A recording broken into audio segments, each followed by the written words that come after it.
बिस्मिल्लाहिर्रहमानिर्रहीम। मेरा नाम डॉक्टर फैसल है। आज हम बात करेंगे ऐसे कौन से खाने हैं जो कि आपको नहीं खाने चाहिए अगर आपको गाउट का प्रॉब्लम है। गाउट क्या होता है? गाउट बेसिकली होता है ऐसे लोग जिनका यूरिक एसिड ज़्यादा हो। यूरिक एसिड ज़्यादा होने की वजह से जोड़ों में होने वाले दर्द को ज़्यादातर गाउट कहा जाता है। मोस्टली इसे गाउट कहा जाता है। इसके अलावा आर्थराइटिस के जो इश्यूज हैं वो भी यूरिक एसिड की वजह से आ सकते हैं, लेकिन ज़्यादातर यूरिक एसिड के क्रिस्टल बनने की वजह से आपको जो जोड़ों में दर्द होता है उसे गाउट कहते हैं। अब जो गाउट का दर्द होता है वो आपको छोटे जोड़ों में यानी उंगलियों में भी हो सकता है, ये आपके पाँव के अंदर भी हो सकता है, आपकी एड़ी के अंदर भी हो सकता है, आपके पाँव के अंगूठे के अंदर भी हो सकता है। ज़्यादातर आपके पाँव के अंदर सुइयाँ चुभती हैं यूरिक एसिड अगर ज़्यादा हो। तो कौन से ऐसे खाने हैं जो कि आपको नहीं खाने चाहिए अगर आपको यूरिक एसिड की ज़्यादती या गाउट का प्रॉब्लम है? सो ये बड़ी इंपॉर्टेंट वीडियो उन लोगों के लिए जिनको यूरिक एसिड के मसले रहते हैं। सो वीडियो को एंड तक देखिएगा। अगर चैनल पर नए चैनल को सब्सक्राइब कर लें। सो कौन से ऐसे खाने जो हमें नहीं खाने चाहिए? उनमें है रेड मीट, गोश्त। गोश्त खाने से आपको यूरिक एसिड इंक्रीज हो सकता है। इसके अलावा processed food, fast food, pizza, burger, fries, आलू ज़्यादा यानी कार्बोहाइड्रेट रिलेटेड ज़्यादा चीज़ें, प्रोटीन रिलेटेड ज़्यादा चीज़ें, इस तरह की चीज़ें जो वो आपके जिस्म के अंदर यूरिक एसिड की ज़्यादती करते हैं। इसके अलावा शुगरी ड्रिंक्स यानी कोल्ड ड्रिंक्स हैं, कोक है, पेप्सी, इस तरह की चीज़ें जो वो आपको यूरिक एसिड बढ़ा सकती हैं।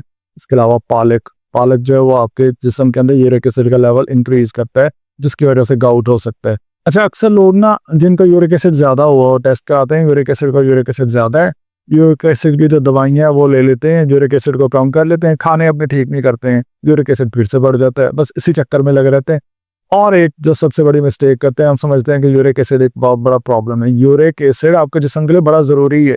यूरिक एसिड अगर बहुत कम हो जाए तो आपकी किडनी के लिए, बहुत गुर्दों के लिए बहुत बड़ा प्रॉब्लम क्रिएट हो सकता है। सो यूरिक एसिड भी एक इतदाल के साथ एक नॉर्मल रेंज रखनी है आपने, बहुत ज़्यादा इंक्रीज ना हो, बहुत ज़्यादा कम ना हो। सो पालक अगर खाएंगे तो यूरिक एसिड बॉडी को मिलता है, लेकिन अगर यूरिक एसिड ज़्यादा हुआ पड़ा है तो फिर पालक क्यों खाना है? ठीक है। इसके अलावा अंडा, कोई भी आपने घर में आमलेट बनाया है या फिर इस तरह कोई भी चीज़, अंडे की जो भी प्रोडक्ट होगी उसको अवॉइड करना है अगर आपको यूरिक एसिड जाती है। दाल के अलावा टमाटर। सो ये कुछ खाने हैं जिनकी वजह से आपको यूरिक एसिड की ज़्यादती हो सकती है। सिंपली मैं आपको एक जनरली रिपीट कर देता हूँ कि पालक, टमाटर, दाल, गोश्त, मछली, मुर्गी, अंडा, ये लिस्ट के अंदर ऐड कर लें आप कि ये वो खाने हैं अगर आप खाएंगे यूरिक एसिड आपका ज़्यादा हो जाएगा। तो फिर क्या करें? इनके अलावा तो और कोई खाने बचते ही नहीं हैं। तो अगर आपको यूरिक एसिड की ज़्यादती है, इन खानों को खाते हुए हद से ज़्यादा एहतियात करनी है।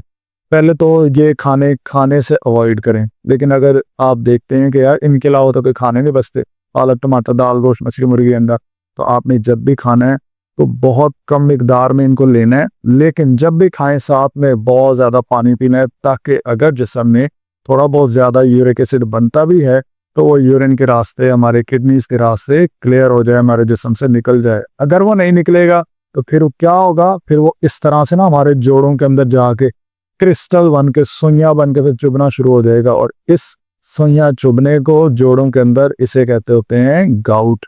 गाउट वो कंडीशन है जो कि यूरिक एसिड की ज़्यादती की वजह से होती है। आई होप सो कि आपको क्लियर हो गया होगा। कोई क्वेश्चन है नीचे कमेंट्स में पूछें। चैनल के नए, चैनल को सब्सक्राइब कर लें। Thank you so much for watching this video.